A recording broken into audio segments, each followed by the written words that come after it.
Assalamualaikum warahmatullahi wabarakatuh. Perkenalkan, nama saya Muhammad Samsuri dengan NIM 12180199. Saya akan menjelaskan tentang dengan judul Sistem Pakar Pengenalan dan Penanganan Penyakit Berbasis Web. Ini judul dari kelompok kami. Ya. Dan yang kedua, Muhammad Al-Farisi dengan NIM 12180502. Yang ketiga yaitu Rahmat Hidayat dengan NIM 12180242. Latar belakang masalah. Yang pertama, banyak gejala penyakit yang membuat masyarakat menjadi bingung dalam penanganannya. Yang kedua, terkadang masyarakat menangani gejala penyakit yang dialami yang secara keliru. Yang ketiga, bidang teknologi sebenarnya dapat menjadi salah satu solusi untuk memecahkan masalah tersebut. Dan yang keempat, salah satu ilmu dalam bidang teknologi yang dapat menjadi solusi pada masalah tersebut yaitu ilmu sistem pakar. Maksud dan tujuan. Maksud dari pengerjaan tugas ini yaitu merancang dan membuat sistem pakar, penanganan dan pengenalan penyakit berbasis web yang bertujuan untuk memberikan informasi kepada masyarakat yang baru atau yang awam di bidang kesehatan mengenai penyakit yang tepat pada suatu jenis gejala. Batasan masalah. Yang pertama, ada 51 jenis keluhan yang dapat diagnosa pada sistem pakar ini, yang merujuk pada buku dengan judul Anda Dokter Keluarga Anda. Penulis buku tersebut yaitu Dr. Diana Ayudhista dan Dr. Ingriani Jujta. Tidak membahas faktor kepastian, ya. Yang ketiga, inferensi yang digunakan adalah penalaran maju. Apa itu sistem pakar? Sistem pakar adalah sistem yang berbasis komputer yang menggunakan pengetahuan, fakta, teknik, penalaran dalam pemecahan masalah yang biasanya hanya dapat dibacakan oleh seorang pakar. Nah, ini itu sistem pakar, ya, berhubungan dengan sistem pakar. Itu ya pasti yang ahli lah. Deskripsi sistem.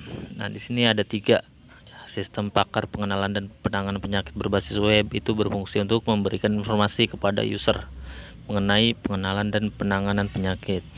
Yang kedua, informasi yang dapat berdasarkan jenis keluhan yang dapat dipilih oleh user secara jawaban yang dipilih oleh user berdasarkan pertanyaan yang diajukan oleh sistem pakar.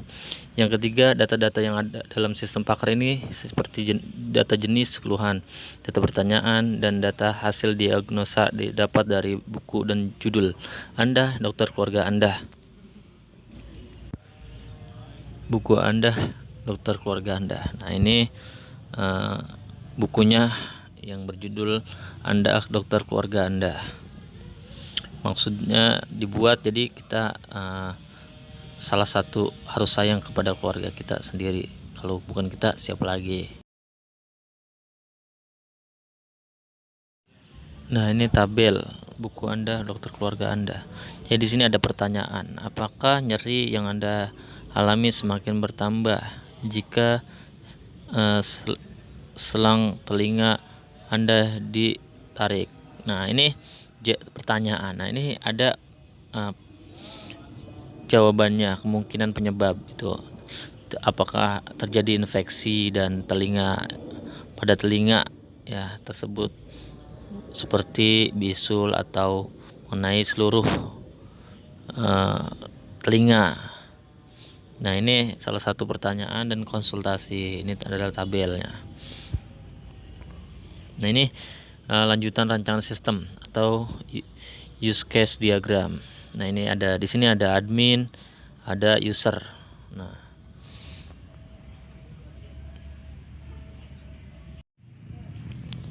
di sini ada lanjutan rancangan sistem. Sekuensi diagram daftar pasien. Nah, ada user, antar muka user, menu, dan database. Lanjutan juga di sini ada sekuensi diagram melakukan konsultasi. Nah, ini bertahap ya. Yang tadi ke user, ini langsung ke konsultasi ke dokter contohnya. Ini juga sama sekuensi diagram. Ini collaboration diagram. Udah terlihat jelas ya. Sama ini juga collaboration diagram. Nah, ini lanjutan rancangan sistem kelas diagram. Di sini ada tahapan atau kelasnya ya. Sini adalah lanjutan rancangan sistem. Sini ada nama kelasnya, atribut-atributnya, dan metodenya. Di sini adalah ERD, Entity Relation Diagram. Dan di sini adalah diagramnya. Di sini adalah rancangan antarmukanya. Dan di sini ada dua rancangan. Di sini ada rancangan untuk user sebelum login.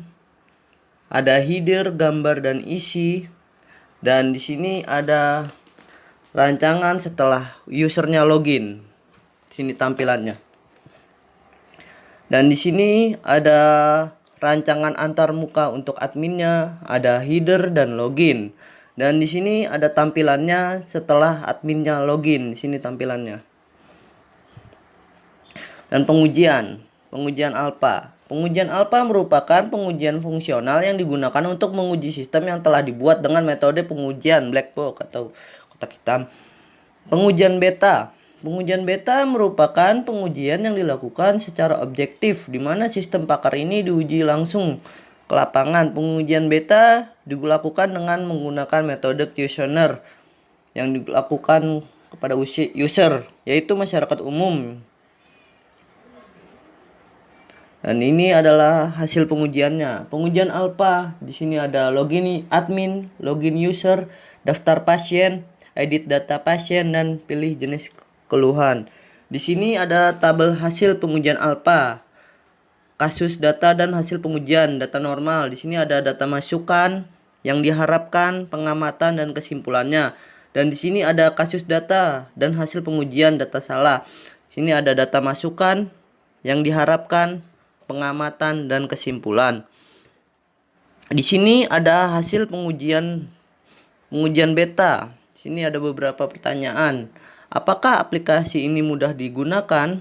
Apakah aplikasi ini mudah dipelajari?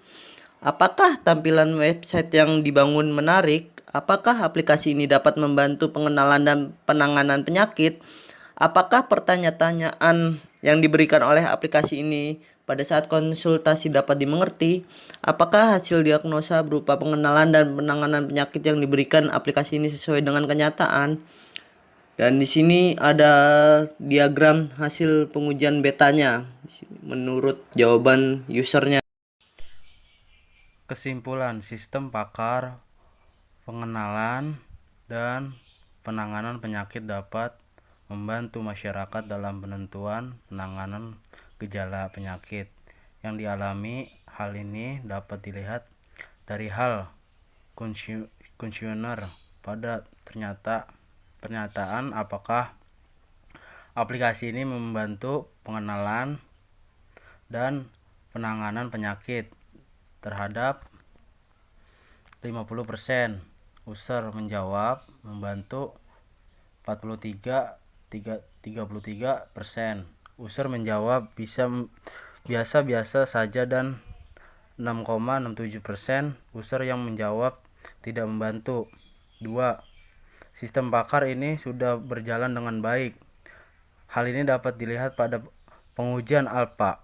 Hasil pengamatan pada forum yang diujikan seluruh sesuai dengan harapan. Yang ketiga, jumlah pertanyaan yang diberikan kepada user tidak dapat dipastikan karena pernyataan atau hasil di agosa yang ditampilkan akan sangat bergantung pada jawaban yang diberikan oleh user. Saran 1. Pada pengembangan sistem pakar selanjutnya, jenis keluhan dan data-data yang mendukung jenis keluhan tersebut pada dikembangkan agar lebih banyak pilihan jenis keluhan yang dapat dipilih oleh user. 2. Pada pengembangan sistem pakar selanjutnya, pengemasan sistem pakar ini tidak hanya berbasis web, namun dapat juga dirancang aplikasi sistem pakar berbasis SMS sehingga pemesanan yang dapat lebih mudah. Sekian, terima kasih. Wassalamualaikum warahmatullahi wabarakatuh.